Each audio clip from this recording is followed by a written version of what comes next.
नमस्कार। आज हम एक ऐसी पौराणिक कथा का विश्लेषण करेंगे जहां दो ब्रह्मांडीय शक्तियां आमने सामने आ गईं। ये कहानी है कर्मफलदाता शनिदेव के अहंकार की और देवों के देव महादेव के प्रलयंकारी क्रोध की। देखिए, इस ब्रह्मांड में एक ऐसा नियम था, एक ऐसा कॉस्मिक लॉ जिससे कोई भी नहीं बच सकता था। चाहे वो देवता हो, असुर हो, यक्ष हो, कोई भी हो, हर किसी को इस नियम के आगे झुकना ही पड़ता था। लेकिन क्या इस सबसे बड़ी शक्ति की भी कोई सीमा थी? क्या कोई ऐसा भी था जो इस नियम से भी परे था, इससे भी ऊपर था?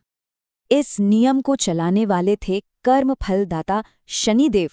समझिए कि वो ब्रह्मांड के न्यायाधीश थे, जिनका सिर्फ एक ही काम था, हर किसी को उसके कर्मों का सही सही फल देना, बिना किसी भेदभाव के। शनिदेव की सबसे बड़ी ताकत थी उनकी वक्र दृष्टि। ये कोई मामूली नजर नहीं थी, ये एक ऐसी जबरदस्त शक्ति थी जो हर किसी को उसके कर्मों का फल देती थी, चाहे वो अच्छा हो या बुरा, और इससे बचना नामुमकिन था।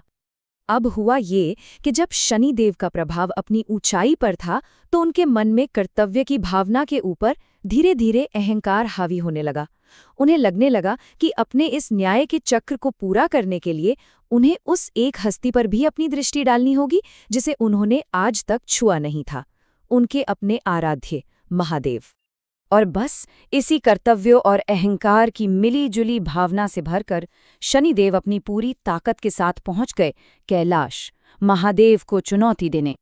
कैलाश पर महादेव ध्यान में लीन थे। शनिदेव उनके सामने जाकर खड़े हो गए और बड़े ही दृढ़ निश्चय के साथ बोले, हे महादेव, विधान के अनुसार अब समय आ गया है कि मेरी वक्र दृष्टि आप पर पड़े।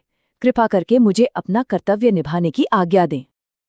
ये सुनकर महादेव ने अपनी आंखें खोलीं, पर उनके चेहरे पर कोई क्रोध नहीं था, बल्कि एक बड़ी ही रहस्यमय मुस्कान थी। उन्होंने कहा, शनिदेव, मैं विधान का सम्मान करता हूँ, तुम अपना कर्तव्य पूरा करो, पर मुझे बस इतना बताओ, क्या तुम्हारी ये दृष्टि मुझ पर 7.5 क्षण भी टिक पाएगी? महादेव के इस अजीब से सवाल को शनिदेव समझ नहीं पाए। अहंकार में डूबे हुए उन्होंने इसे एक चुनौती की तरह लिया और अपनी सबसे बड़ी शक्ति का इस्तेमाल करने के लिए तैयार हो गए।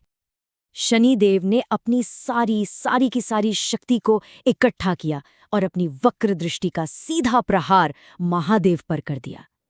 और जैसे ही वो दृष्टि महादेव पर पड़ी, पूरा कैलाश कांप उठा, ब्रह्मांड में घना अंधेरा छा गया और अगले ही पल महादेव अपने आसन से अंतर्धान हो गए, गायब।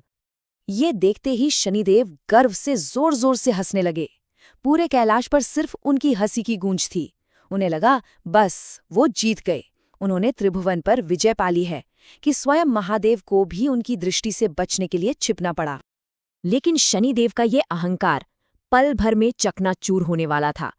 महादेव गायब नहीं हुए थे, उन्होंने तो बस अपना रूप बदला था। शनिदेव की हंसी अभी थमी भी नहीं थी कि कैलाश पर एक विशाल हाथी पूरे ब्रह्मांडीय क्रोध के साथ चिंघाड़ने लगा। देखते ही देखते उसका शरीर पहाड़ों जितना विशाल हो गया और फिर उस हाथी की त्वचा को चीरते हुए अंदर से 8 भुजाएं बाहर निकलीं। ये महादेव का गजासुर संहार स्वरूप था।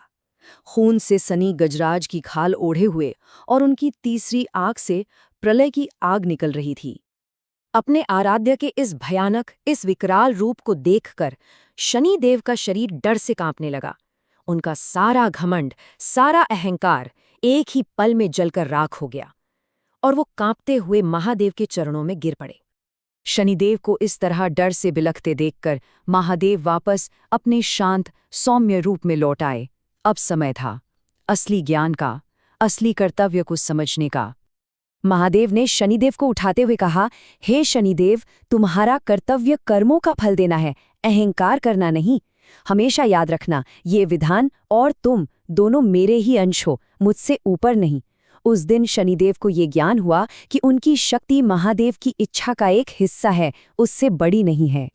तो इस पूरी कहानी का असली मतलब क्या है? देखिए, अहंकार और कर्तव्य में एक बहुत बड़ा फर्क है। अहंकार हमेशा अपनी शक्ति का प्रदर्शन करना चाहता है, सबको दिखाना चाहता है, जबकि सच्चा कर्तव्य वो चुपचाप अपने विधान की सेवा करता है। अहंकार खुद को ही सब कुछ मान बैठता है, पर कर्तव्य ये जानता है कि वो एक बहुत बड़ी व्यवस्था का बस एक छोटा सा हिस्सा है। ये कथा एक बहुत ही जरूरी सवाल हमारे सामने रखती है कि जब किसी के पास बहुत ज्यादा शक्ति हो तो उस शक्ति का इस्तेमाल करने और एक बड़े उद्देश्य की विनम्रता से सेवा करने के बीच वो सही संतुलन कैसे बनाया जाए, इस पर विचार जरूर कीजिएगा।